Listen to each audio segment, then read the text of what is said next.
முக்கிய செய்திகள். ரஷ்யாவிடமிருந்து இனி இந்தியா கச்சா எண்ணெய் வாங்காது, மோடி உறுதியளித்ததாக ட்ரம்ப் பரபரப்பு தகவல்.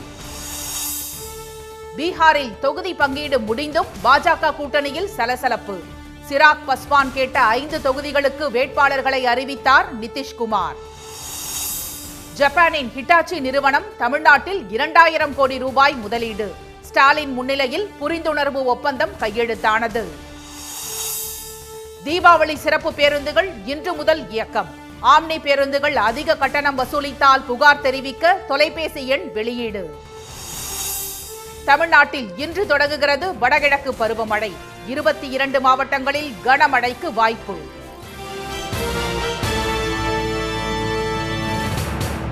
வணக்கம். வணக்கம்.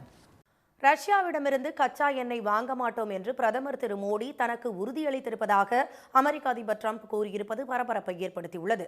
உக்ரைனுக்கும் ரஷ்யாவுக்கும் இடையே 4 ஆண்டுகளாக போர் நீடித்து வருகிறது. இந்த போரை முடிவுக்கு கொண்டுவர அமெரிக்கா மற்றும் ஐரோப்பிய நாடுகள் மேற்கொண்ட முயற்சிகள் எதுவும் பலனளிக்கவில்லை. இதனிடையே பல்வேறு நாடுகளுடன் வர்த்தக போரில் ஈடுபட்டுள்ள அதிபர் ட்ரம்ப் ரஷ்யாவிடமிருந்து இந்தியாவும் சீனாவும் எண்ணெய் வாங்குவதன் மூலம் உக்ரைன் போருக்கு மறைமுகமாக ஆதரவு தருவதாக குற்றம் சாட்டினார். இதனால் இந்தியாவிலிருந்து இறக்குமதி செய்யப்படும் பொருட்களுக்கு கூடுதலாக 25% வரியுடன் மொத்தம் 50% வரியை அமெரிக்கா விதித்தது. இந்த புதிய வரி கடந்த ஆகஸ்ட் 27 முதல் அமலுக்கு வந்தது. எனினும் இந்தியாவின் வேளாண் மற்றும் பால்வளத்துறை சந்தையில் அமெரிக்க நிறுவனங்களை அனுமதிக்குமாறு ட்ரம்ப் முன்வைத்த கோரிக்கையை மத்திய அரசு நிராகரித்ததே கூடுதல் வரி விதிப்பிற்கான உண்மையான காரணம் என கூறப்படுகிறது. இதனிடையே வெள்ளை மாளிகையில் நேற்று செய்தியாளர்களிடம் பேசிய ட்ரம்ப் ரஷ்யாவை பொருளாதார ரீதியாக தனிமைப்படுத்தும் முயற்சிகளை அமெரிக்கா தீவிரப்படுத்தியுள்ளதாகவும் அவர்களிடமிருந்து இந்தியா எண்ணெய் வாங்குவது தமக்கு மகிழ்ச்சி அளிக்கவில்லை என்றும் தெரிவித்தார். இந்தியா பாகிஸ்தான் போரை தான் தடுத்து நிறுத்தியதாக 50க்கும் மேற்பட்ட முறை கூறி வந்த ட்ரம்ப் தற்போது ரஷ்யாவிடமிருந்து எண்ணெய் வாங்க மாட்டோம் என திரு மோடி வாக்குறுதி அளித்ததாக கூறியிருப்பது சர்வதேச அளவில் புதிய பரபரப்பை ஏற்படுத்தியுள்ளது. இந்தியாவைப் போலவே சீனாவும் ரஷ்யாவிடமிருந்து கச்சா எண்ணெய் வாங்குவதை நிறுத்த வேண்டும் என்றும் ட்ரம்ப் வலியுறுத்தியுள்ளார். இதனிடையே எண்ணெய் விவகாரத்தில் அமெரிக்க அதிபருக்கு திரு மோடி உறுதியளித்தாரா என்பது குறித்து ராய்ட்டர்ஸ் செய்தி நிறுவனம் அனுப்பிய மின்னஞ்சல் கேள்விகளுக்கு வாஷிங்டனில் உள்ள இந்திய தூதரகம் இதுவரை எந்த பதிலும் அளிக்கவில்லை. ஒரே வாரத்தில் முடிக்க வேண்டிய உக்ரைன் போரை ரஷ்ய அதிபர் புதின் 4 ஆண்டுகளாக நடத்தி வருவதாக விமர்சித்துள்ள ட்ரம்ப் இதனால் 15 லட்சம் ரஷ்ய வீரர்கள் பலியாகி இருக்கலாம் என்றும் கூறியுள்ளார். இதனிடையே உக்ரைன் அதிபர் ஜெலன்ஸ்கி நாளை வெள்ளை மாளிகையில் அதிபர் ட்ரம்பை நேரில் சந்தித்து பேச உள்ளார். அப்போது மாஸ்கோ வரை நீண்ட தூரம் பாய்ந்து சென்று தாக்கக்கூடிய அதிநவீன டமஹாக் ஏவுகணையை உக்ரைனுக்கு வழங்குவது குறித்து ஆலோசிக்கப்படும் என தகவல்கள் தெரிவிக்கின்றன. பீகாரில் தொகுதி பங்கீடு முடிந்த பிறகும் பாஜக கூட்டணி கட்சிகள் இடையே கடும் அதிருப்தி நிலவுவதாக தகவல்கள் வெளியாகியுள்ளன. 243 சட்டமன்ற தொகுதிகளை கொண்ட பீகாரில் தற்போதைய சட்டப்பேரவையின் பதவிக்காலம் அடுத்த மாதம் 22ஆம் தேதியுடன் நிறைவடைகிறது. இதையடுத்து வரும் 6ஆம் தேதி முதல் கட்ட தேர்தல் 121 தொகுதிகளிலும் 11ஆம் தேதி 2ஆம் கட்ட தேர்தல் 122 தொகுதிகளிலும் நடைபெறும் என தேர்தல் ஆணையம் அறிவித்துள்ளது. பீகாரில் 7.4 கோடி வாக்காளர்கள் தங்கள் ஜனநாயக கடமையை ஆற்ற உள்ள நிலையில் இதில் 3.5 கோடி பேர் பெண்கள் என்பது குறிப்பிடத்தக்கது. வாக்கு எண்ணிக்கை அடுத்த மாதம் 14ஆம் தேதி நடைபெற உள்ளது. தேசிய ஜனநாயக கூட்டணியில் பாஜக, ஐக்கிய ஜனதா தளம், சிராக் பஸ்வானின் லோக் ஜனசக்தி உள்ளிட்ட கட்சிகள் இடம்பெற்றுள்ளன. தொகுதி பங்கீட்டில் பாஜக மற்றும் ஐக்கிய ஜனதா தளம் கட்சிகளுக்கு தலா 101 தொகுதிகள் ஒதுக்கப்பட்டுள்ளன. அதே நேரத்தில் சிராக் பஸ்வான் தலைமையிலான லோக் ஜனசக்தி கட்சிக்கு 29 தொகுதிகள் ஒதுக்கப்பட்டிருப்பது கூட்டணியில் இடம்பெற்றுள்ள மற்ற கட்சிகளிடையே கடும் அதிருப்தியை ஏற்படுத்தி இருப்பதாக கூறப்படுகிறது. இதேபோல் முதலமைச்சர் திரு நிதிஷ்குமாரின் கோட்டை என்று கூறப்படும் ராஜகீர், சோன்பர்சா உள்ளிட்ட 5 முக்கிய தொகுதிகளை தங்களுக்கு ஒதுக்குமாறு லோக் ஜனசக்தி தொடர்ந்து கேட்டு வரும் நிலையில் அவற்றுக்கும் சேர்த்து ஐக்கிய ஜனதா தளம் வேட்பாளர்களை அறிவித்துள்ளது. இதனால் பீகாரில் தேசிய ஜனநாயக கூட்டணிக்குள் பெரும் குழப்பம் நிலவுகிறது. ராஷ்டிரிய லோக் மோர்ச்சா கட்சிக்கு 6 தொகுதிகள் ஒதுக்கப்பட்டுள்ள நிலையில் பாஜக கூட்டணியில் இந்த முறை எதுவும் சரியில்லை என்று அக்கட்சியின் தலைவர் திரு உபேந்திரா குஷ்வாஹா பகிரங்கமாக விமர்சித்திருப்பது சலசலப்பை ஏற்படுத்தியுள்ளது. இதனிடையே பாஜக வெளியிட்டுள்ள 2வது வேட்பாளர் பட்டியலில் 2 தினங்களுக்கு முன்பு கட்சியில் சேர்ந்த நாட்டுப்புற பாடகி மைதிலி தாக்கூர் அலிநகர் தொகுதி வேட்பாளராக அறிவிக்கப்பட்டுள்ளது பாஜக நிர்வாகிகளிடையே கருத்து வேறுபாட்டை ஏற்படுத்தியுள்ளதாக கூறப்படுகிறது. ஆயிரக்கணக்கான இளைஞர்களுக்கு வேலைவாய்ப்பு கிடைக்கும் வகையில் ஜப்பானின் ஹிட்டாச்சி நிறுவனத்துடன் முதலமைச்சர் திரு மு.க.ஸ்டாலின் முன்னிலையில் தமிழ்நாடு அரசு புரிந்துணர்வு ஒப்பந்தம் மேற்கொண்டுள்ளது. கல்வி, வேலைவாய்ப்பு, தொழில், மருத்துவம் உட்பட பல்வேறு துறைகளில் தமிழ்நாடு நாட்டிலேயே முதலிடத்தில் உள்ளது.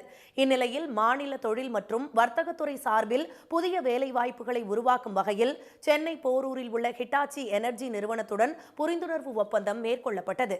திரு ஸ்டாலின் முன்னிலையில் தலைமைச் செயலகத்தில் நடைபெற்ற இந்த நிகழ்ச்சியில் 5 ஆண்டுகளில் 2000 கோடி ரூபாய் முதலீடு மற்றும் 3000 பேருக்கு வேலைவாய்ப்பு கிடைக்கும் என தெரிவிக்கப்பட்டுள்ளது. வட சென்னை வளர்ச்சி திட்டத்தின் கீழ் சென்னை கொளத்தூரில் 110 கோடி ரூபாயில் அமைக்கப்பட்டுள்ள புதிய துணை மின் நிலையத்தை திரு ஸ்டாலின் திறந்து வைத்து பார்வையிட்டார்.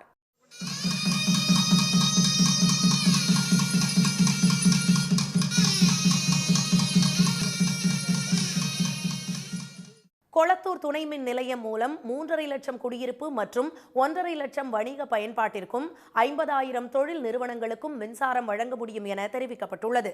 இதைத் தொடர்ந்து கல்லூரி மாணவர்களுக்கான தமிழ்நாடு சமூக நீதி விடுதியில் வாட்டர் ATM திட்டத்தை தொடங்கி வைத்த முதலமைச்சர் அங்குள்ள மாணவர்களுக்கு விளையாட்டு உபகரணங்களை வழங்கி அவர்களுடன் உரையாடினார்.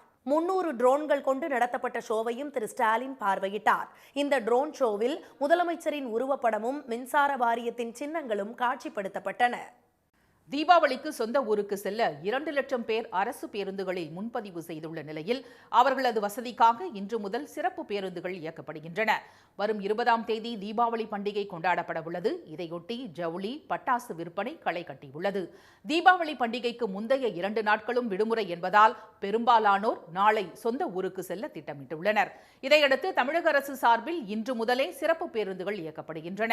சென்னையிலிருந்து வழக்கமாக இயக்கப்படும் 2092 பேருந்துகளுடன் 760 சிறப்பு பேருந்துகளும் பிற ஊர்களிலிருந்து பல்வேறு பகுதிகளுக்கு 565 சிறப்பு பேருந்துகளும் இயக்க திட்டமிடப்பட்டுள்ளது. சென்னையில் கிளாம்பாக்கம், கோயம்பேடு, மாதவரம் பேருந்து நிலையங்களிலிருந்து பேருந்துகள் இயக்கப்படுகின்றன. இந்த பேருந்து நிலையங்களை இணைக்கும் வகையில் மாநகர போக்குவரத்து கழகம் சார்பில் 275 சிறப்பு பேருந்துகள் இயக்கப்பட உள்ளன. கிளாம்பாக்கம், கோயம்பேடு பேருந்து நிலையங்களில் 12 முன்பதிவு மையங்கள் அமைக்கப்பட்டுள்ளன. TNSTC செயலி மற்றும் இணையதளத்தில் முன்பதிவு செய்து கொள்ளலாம். தீபாவளியை ஒட்டி சொந்த ஊருக்கு செல்ல இதுவரை 2 லட்சத்துக்கும் மேற்பட்டோர் முன்பதிவு செய்துள்ளனர். இன்று மட்டும் சென்னையிலிருந்து செல்ல 29,000க்கும் மேற்பட்டோர் முன்பதிவு செய்துள்ளனர்.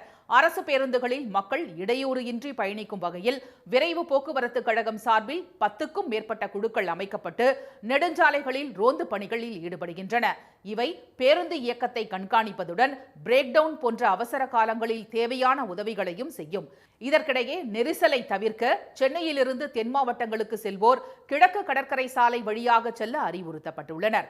அதிக கட்டணம் வசூலிக்கும் ஆம்னி பேருந்துகள் குறித்து 9043379664 என்ற எண்ணில் புகார் அளிக்கலாம். தமிழ்நாட்டில் வடகிழக்கு பருவமழை இன்று தொடங்கும் என வானிலை ஆய்வு மையம் கணித்துள்ள நிலையில் மாநிலத்தின் பல்வேறு இடங்களில் பெய்த மழையால் வெப்பம் தணிந்து இதமான சூழல் நிலவுகிறது. சென்னை மற்றும் புறநகர் பகுதிகளில் காலை மற்றும் இரவு நேரங்களில் விட்டுவிட்டு மழை பெய்தது. குமரி மாவட்டத்தில் நாகர்கோவில், ஆசாரிப்பள்ளம், பார்வதிபுரம் உள்ளிட்ட பகுதிகளில் பெய்த மழையால் குளிர்ச்சியான சூழல் நிலவுகிறது. தேனி மாவட்டம் ஆண்டிப்பட்டி சுற்றுவட்டாரங்களில் கனமழை வெளுத்து வாங்கியதால் விவசாயிகள் மகிழ்ச்சியடைந்துள்ளனர்.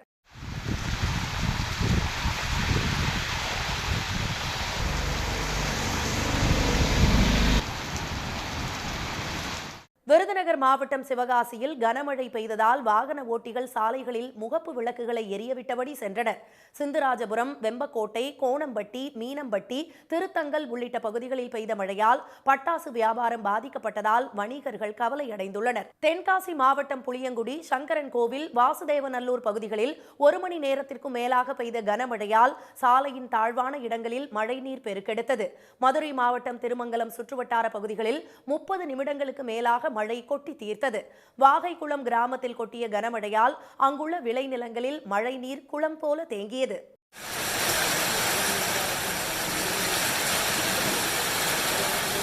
தூத்துக்குடி மாவட்டம் கோவில்பட்டி மற்றும் அதன் சுற்றுவட்டார பகுதிகளில் 30 நிமிடத்திற்கு மேலாக மழை பெய்ததால் வெப்பம் தணிந்து இதமான சூழல் நிலவியது. சாத்தான்குளம், ஸ்ரீவைகுண்டம் சுற்றுவட்டார பகுதிகளில் 1 மணி நேரத்திற்கு மேலாக பெய்த கனமழையால் சாலைகளில் தண்ணீர் பெருக்கெடுத்தது. முதலூர், வாலத்தூர், தட்டார்மடம் உள்ளிட்ட பகுதிகளில் பெய்த கனமழையால் கடை வீதிகள் வெறிச்சோடின. புதுக்கோட்டை மாவட்டம் அறந்தாங்கி, மணமேல்குடி, கட்டுமாவடி, அம்மாப்பட்டினம் ஆகிய பகுதிகளில் பெய்த மழையால் குளிர்ச்சியான சூழல் நிலவியது. கனமழை காரணமாக திருச்செந்தூர் சிவன் கோவிலில் மழை நீர் உள்ளே புகுந்தது.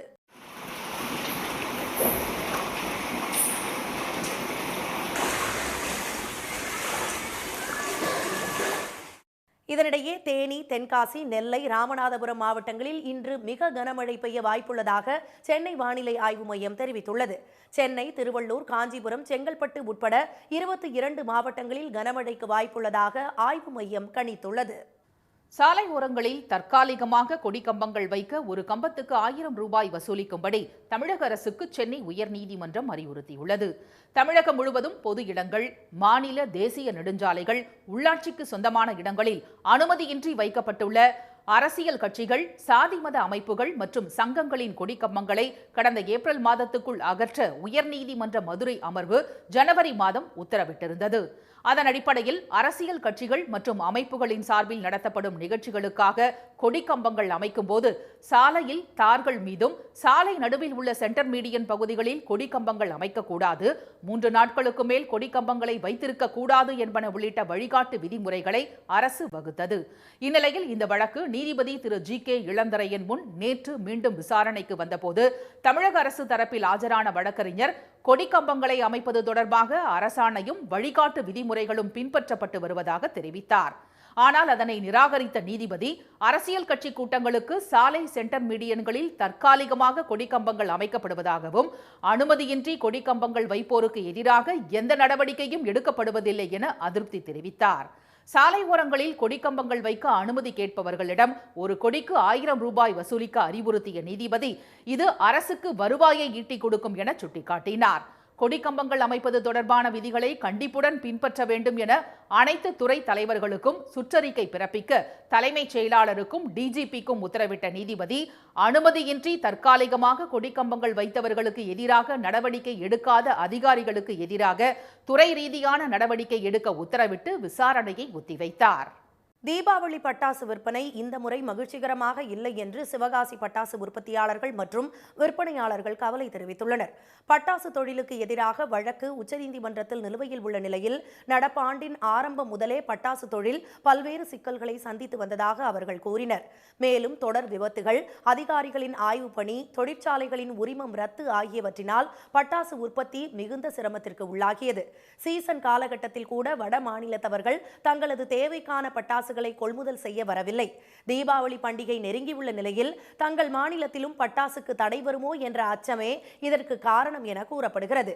இனிவரும் காலங்களில் பட்டாசு தொழிலை சிரமங்களிலிருந்து மீட்டெடுக்க அரசு உரிய நடவடிக்கைகளை எடுக்க வேண்டும் என்று பட்டாசு உற்பத்தியாளர்கள் கேட்டுக் கொண்டுள்ளனர்.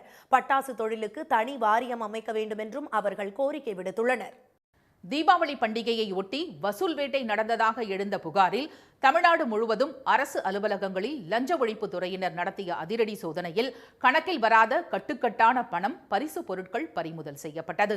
தீபாவளி பண்டிகை வரும் 20ஆம் தேதி கொண்டாடப்பட உள்ள நிலையில் அரசு அலுவலகங்களில் பத்திரப்பதிவு செய்யவும், பட்டாசு கடைகளுக்கு அனுமதி பெறவும், வாகனங்களுக்கு சிறப்பு எண்கள் மற்றும் விரைவாக பதிவு செய்யவும் லஞ்சம் வாங்கப்படுவதாக லஞ்ச ஒழிப்பு துறைக்கு புகார்கள் சென்றது. இதையடுத்து தமிழ்நாடு முழுவதும் பல்வேறு இடங்களில் பத்திரப்பதிவுத்துறை, தீயணைப்புத்துறை, ஆர்டிஓ அலுவலகம் உள்ளிட்ட பல்வேறு அரசு அலுவலகங்களில் லஞ்ச ஒழிப்புத் துறையினர் நேற்று அதிரடி சோதனை நடத்தினர். ஏளம்பாக்கம், ஓசூர், கிருஷ்ணகிரி, நாகர்கோவில், மதுரை, கோவை, திருவண்ணாமலை, உளுந்தூர்பேட்டை உள்ளிட்ட மாநிலத்தின் பல்வேறு பகுதிகளில் மேற்கொள்ளப்பட்ட சோதனையில் கணக்கில் வராத பணம் மற்றும் பரிசு பொருட்களை பறிமுதல் செய்த லஞ்ச ஒழிப்பு போலீசார் சிலரை கைது செய்ததுடன் மற்றவர்கள் மீது துறை ரீதியான நடவடிக்கை எடுக்கவும் பரிந்துரைத்துள்ளனர். தீபாவளியை ஒட்டி ரயில்களில் முன்பதிவு பெட்டிகளில் உரிய டிக்கெட்டுகள் இல்லாதவர்கள் பயணிப்பதை தடுக்க சிறப்பு குழுக்கள் அமைக்கப்பட்டுள்ளன. தீபாவளி பண்டிகை நெருங்குவதால் சென்னை, கோவை உள்ளிட்ட முக்கிய நகரங்களில் வசிக்கும் மக்கள் சொந்த ஊருக்கு செல்ல துவங்கியுள்ளனர். சென்னை, திருச்சி, மதுரை, கோவை, திருப்பூர் உள்ளிட்ட முக்கிய நகரங்களில் வசிக்கும் வெளி மாநில தொழிலாளர்கள் அதிக அளவில் செல்வதால் ரயில் நிலையங்களில் பயணியர் கூட்டம் அதிகரித்துள்ளது. ரயில் டிக்கெட் உறுதியாகாமல் இருந்து காத்திருப்போர் பட்டியலில் இருக்கும் பயணியரும் முன்பதிவு பெட்டிகளில் ஏறி விடுகின்றனர். முன்பதிவு பயணியரிடம் வாக்குவாதத்தில் ஈடுபடும் சம்பவங்களும் நடந்து வருகின்றன. இதனால் டிக்கெட் கிடைத்தும் நிம்மதியாக பயணம் செய்ய முடியாமல் முன்பதிவு பயணியர் அவதிப்படுகின்றனர். இந்நிலையில் முன்பதிவு பயணத்தை 100% உறுதி செய்யும் வகையில் தெற்கு ரயில்வே பாதுகாப்பு படை நடவடிக்கை மேற்கொண்டுள்ளது. புறநகரில் உள்ள ரயில்வே பாதுகாப்பு படையினரில் 50% பேர் முக்கிய ரயில் நிலையங்கள், ரயில்களில் பணியமர்த்தப்பட்டுள்ளனர். முன்பதிவு இல்லாத பெட்டிகளில் பயணிக்க முதலில் வருவோருக்கு முன்னுரிமை என்ற அடிப்படையில் பயணியரை வரிசையில் அனுப்பி வைக்கும் பணி அவர்களுக்கு வழங்கப்பட்டுள்ளது.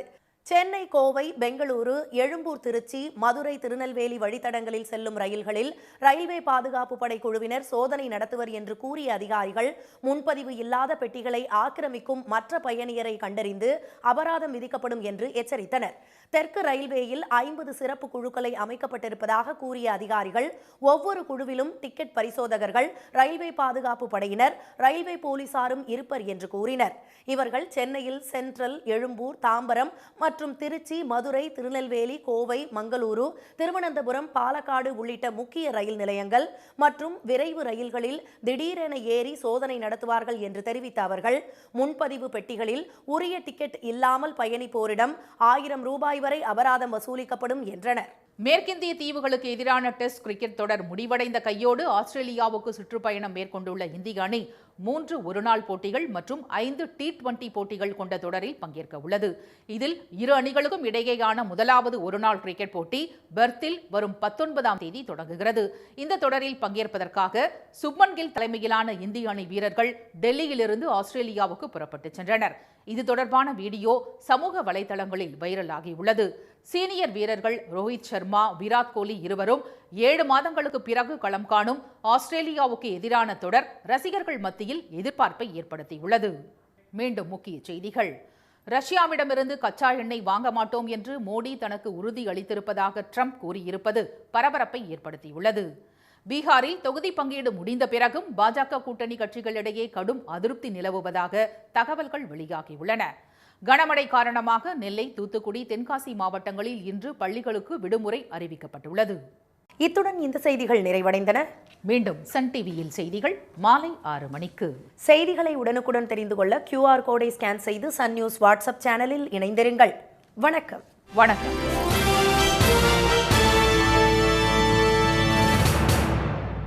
உடனுக்குடன் செய்திகளை தெரிந்து கொள்ள சன் நியூஸ் பெல் ஐகானை கிளிக் பண்ணுங்க.